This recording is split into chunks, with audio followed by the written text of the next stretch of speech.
right. You ready? Yeah, I'm ready. Hi, my name is Roxandra. I am 25 years old and I work at St. Anne's Parish in Saskatoon as a coordinator of youth ministry. My name's Josh. I'm 23 years old and I work at Holy Family Elementary School as an educational assistant. And in 51 days, we're gonna get married. Woo! Woo! So, we're here today to answer the questions that you guys have for us about our engagement and about our dating experience and our discernment process. So, let's get this started. All Totally. right. The first question for you, Josh. How did you meet?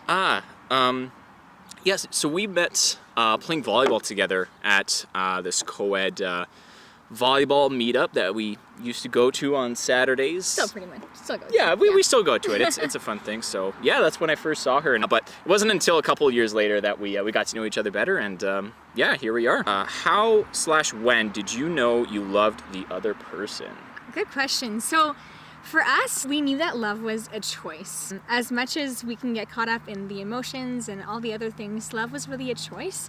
And it was a choice to want the good of the other and to want the other to grow in a relationship with God. And so I really knew that no matter what, I wanted him to be happy so badly. And that's how I knew that I really loved him, right?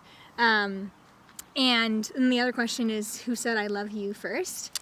I remember that day actually. We went to a mutual friend of ours' wedding, and it was like 3 months into us dating. I think 2 months. 2 months, and I think you drove me home, and I remember sitting in front of my house, and I looked over and I said, "Roxandra, I love you so much." Yeah, and I started crying. Yeah, and I was like, "I love you so much." Yeah, I was just so sure. So we were sure. Yeah. Yeah. Okay, next question. How did you get engaged? Yeah, so we decided to go for a walk, actually pretty close to where we are right now, just along the river, and we made our way to St. Anne's Parish into the chapel. And so we sat down together in the chapel, and we just wrote a prayer to God, just letting him know that we're kind of accepting his call to get married. Yeah, it was really, for us, our engagement was really saying yes to God's call. We were like, God is calling us to get married, and we're saying yes to him, and we're saying yes to each other, and we're saying yes to this lifelong commitment. Yeah. Totally. Yeah. How did you tell your families that you were getting engaged? We really wanted to tell both our families because we'd been dating for a while, and we knew that we were going to get engaged at some point and eventually married because we talked about it, and we talked about it quite a lot. And we were like, we definitely need to talk to our parents about this. And so when he came and met my parents for the first time, because I live in Saskatoon, but I'm originally from Vancouver, and we talked to them about it. We were like, we're really discerning marriage, and we feel like God might be calling us to that, and we asked for their advice, and it was very beautiful. And then when we came back home a couple of weeks later, we did the same with your parents, and we told them about it, and both sides were ecstatic. My mom cried. Yeah, really beautiful moments for sure. Okay, how many years have you been together? So we've been together 20 months, so because it was in September 25th. So yeah, about 20 months, almost 2 years. So. Next question, what are your hopes for the future? Oof. That's a very big question. I know, that's why I'm glad you're taking this one. Yeah. So Josh and I have decided that after we get married, we're actually going to move to my hometown of Vancouver, BC. So our hopes are just that, like immediate hopes, or just that we can start our own home together. It'll be just exciting to start like our home and make it what we want it, and what's good for our family and our relationship. We're excited to get involved in the church community. We're excited to make friends there, to connect with some of my old friends, and to have a community of people that can support us in our marriage. And long term, our hopes are eventually to hopefully start a family together. And raise them in the faith and teach them all about Jesus and how he died for us. And we have many hopes, but those are just some of them. What role does faith play in your relationship?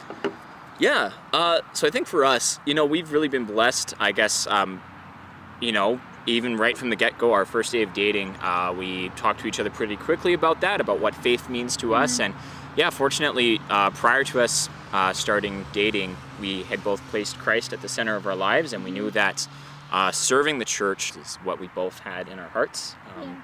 So that was huge, I think, in just our discernment process for marriage. In that, you know, we weren't dating just to have fun and to get to know each other, although that was part of it. Oh, but yeah. we definitely were intentional in that, you know, we're figuring out if this is the person that we want to bring to heaven with us, Yeah. and that we're going to try to get to heaven at the end of our lives. Now that we're starting marriage, what marriage means to us is getting the other person to heaven. That's our ultimate goal. That's why we're getting married. It's not to make each other happy, even though that's, like, hopefully that'll happen. Yeah. But, like, our ultimate goal is, like, we want the other person to be with God in heaven forever. So next question, what doubts do you or did you have, and how did you overcome them? I think that's a bit of a harder question for me because I feel like my experience personally isn't necessarily the experience of a lot of other couples. And like, it's not that we haven't had struggles, but from our first date onwards, I have never had any doubts in my mind that I wanted to marry Josh. And again, I know so many wonderful couples who've been married for years, and that was not their experience, right? Like, they had to think about it for a long time. Like, do I really want to marry this person? And even when they decided that, they had questions. But for me, it was always, I don't have any doubt in my mind that God is calling me to marry this man. And you are so selfless, and you love so well, and we have so much fun together. Yeah. Like, I think one thing I'll say is that I could have settled, and I hate saying that, but you know, like, I've been in different relationships over the years, and it was always like, oh, I'm gonna marry this person because they're Catholic and they're good looking, and I thought that was all that mattered, right? And then I met him, and I'm like, man, I would have missed out on him, and like, you make me so incredibly happy, like a happiness that I had never thought was possible, and I just knew. Thanks for saying I that. never thought that I would know, but I'm like, no, like, I'm so comfortable around you. Yeah. Wow, that's amazing. Thanks for sharing. That's really cool. Did you have any doubts? I It's okay guess if you did. yeah, just like mostly self-doubts. I think just, you know, I had certain struggles in my life, just maturity-wise and just not knowing what I wanted to do with my life. And I think that I, you know, was always kind of discerning marriage before we started dating, but I didn't exactly know what that meant. So I think from the very start, you know, we had a little bit different mentality and perspective on what it meant to date and to discern marriage, and you were definitely a lot more intentional with it, and you knew what it meant, and you knew what the purpose behind all of it was, whereas I kind of hadn't figured that out yet. You know, I had heard what other people had done in their marriage process, but I was a little more on the end of like, let's just date and like see how it goes. But yeah, we had some amazing conversations early on within a few months, and you just let me know what your perspective was, and we communicated well. And you know, those are not comfortable or easy conversations. They were a little bit difficult because we had to, like, you know, connect and figure out what it meant for us to date and to discern marriage actually. And that was I guess my doubts and just kind of doubting myself and not being on the same level of just like understanding what it meant to date. So but we overcame that, and it's been amazing. Ooh, do you want children? How many? How soon? Boys or girls? Yes, we definitely want children. Pretty early on in our relationship, we actually talked about that, and we said like 4. Oh, cool. Okay, let's do 4. Yeah. But yeah, honestly, you know, you have to leave that up to what God desires in our life, and you know, we know that He knows what's best for us, and we can plan things as much as we want, but ultimately we have to leave that up for Him.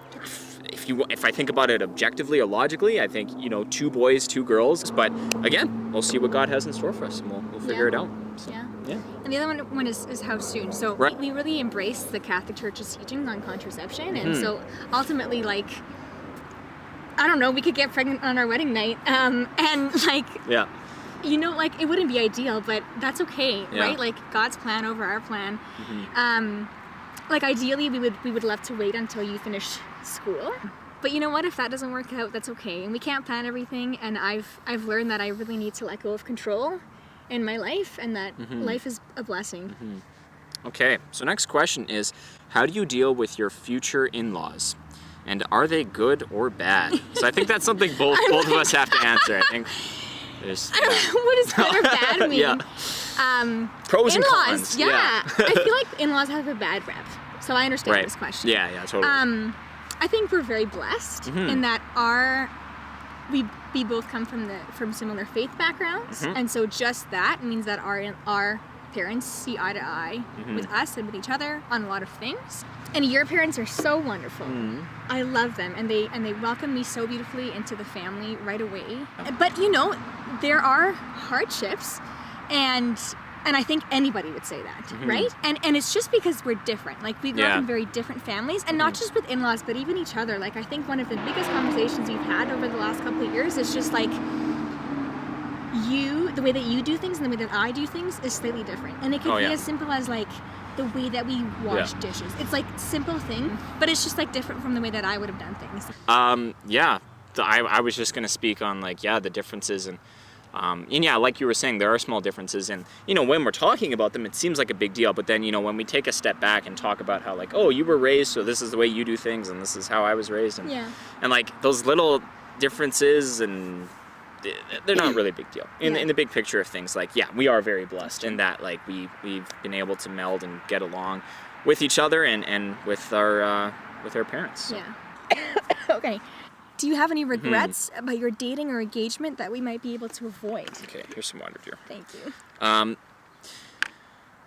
So any regrets? I spoke on this earlier a little bit, just on how when I approached dating, I wasn't quite on the same level of really intentionally discerning marriage and thinking about what is the purpose of dating.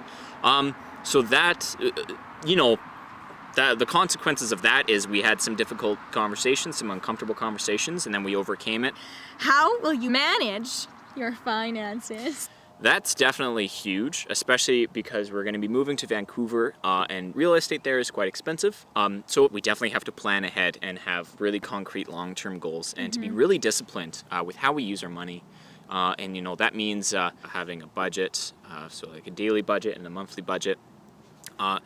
It means really thinking intentionally about where we're spending our money. One thing is that I have heard, some couples kind of approach it with the idea of like fairness, like you got to spend that much money on a car, so I should be able to spend this much money on makeup. And I think from the very beginning, that's not our approach, right? Like we don't see it as a fairness thing. It's just like, let's talk about each individual purchase and see how it makes us better people, and like how will we use it, and like it's not about like who gets to spend more money. It's about loving each other. So next question is, how do you plan to divide up careers, your roles, and your responsibilities? Okay. Yeah, we'll both be working. I think we both like working. When we have kids, it's possible that we'll just keep working, but if that's not possible, then one of us can stay home or work fewer hours or something. Definitely we'll prioritize our family, right, over work. That'll always be the priority. So if we can't both work full time, that's okay. But yeah, we've talked about like how you're kind of more patient. You're just more gifted with like kids and stuff. And so like potentially if one of us were to stay home, maybe it would be him, but we don't know. Like maybe it would be me. I don't know. We're very open to staying home if we need to. And in terms of roles and responsibilities, we've talked about household chores. And how they're very important for us. It's very important for us to keep up and to love one another through serving each other. Josh really likes cooking, and it's possible that he might take on more of that role. That doesn't mean that I shouldn't help with that. I really like cleaning, and so I'll probably do the majority of that, but I don't doubt that we'll help each other, or that one day maybe it'll switch, or we'll do half-half. Just a couple more. What is the most difficult and the most exciting part of planning a wedding? So the first part, most difficult, I think what's been kind of frustrating for me that I wasn't necessarily anticipating was how you have to involve so many different people. So you have to like communicate with, somebody who's going to make your cake, somebody who's going to help with planning the venue, somebody that's going to help make the flowers, and because we're trying to incorporating everybody's opinions about what they think should happen at the wedding. That's also very fair. With kindness. Yes. So that can be difficult. What's been really exciting, I think it's just really cool that you have this opportunity to invite somebody of your loved ones into this event. And I am usually uncomfortable with all the focus and attention being on me, but just that we can plan a wedding and create an environment that we know really reflects our personalities and what we appreciate in life. So that's really cool, I think. Last question. Here we go, guys. What do you look forward to most about getting married? I actually didn't even think about this. Yeah. But okay, here's one thing. One of the most frustrating things right now with being engaged and having been engaged already now for like 10 months or whatever it's been, that like it's just hard to go home at night, you know? Like we don't live together, Yeah. and like not that we're not sleeping together, like not, I'm not talking about that, but it's just like like, well, we are not sleeping together. We're not, no. But No. like, but like No. you like come to my house and then at like night you have to go home, Yeah. but then like you might come over the next morning and it's just like, why can't you just stay here? Like Yeah. that's annoying. And I just want to be able to like fall asleep by your side. Yeah. And I think that's what I'm really looking forward to, short term at least. Yeah. It's a small thing, but Yeah. little joys. For sure. Yeah. So, thanks for all your questions today, guys. It was really fun for us to just reflect on these, and we'll maybe see you guys in the future. Thanks for listening. Bye. Bye. You're cute. Mwah. You too. Thanks. Abilities? That's a fighter jet.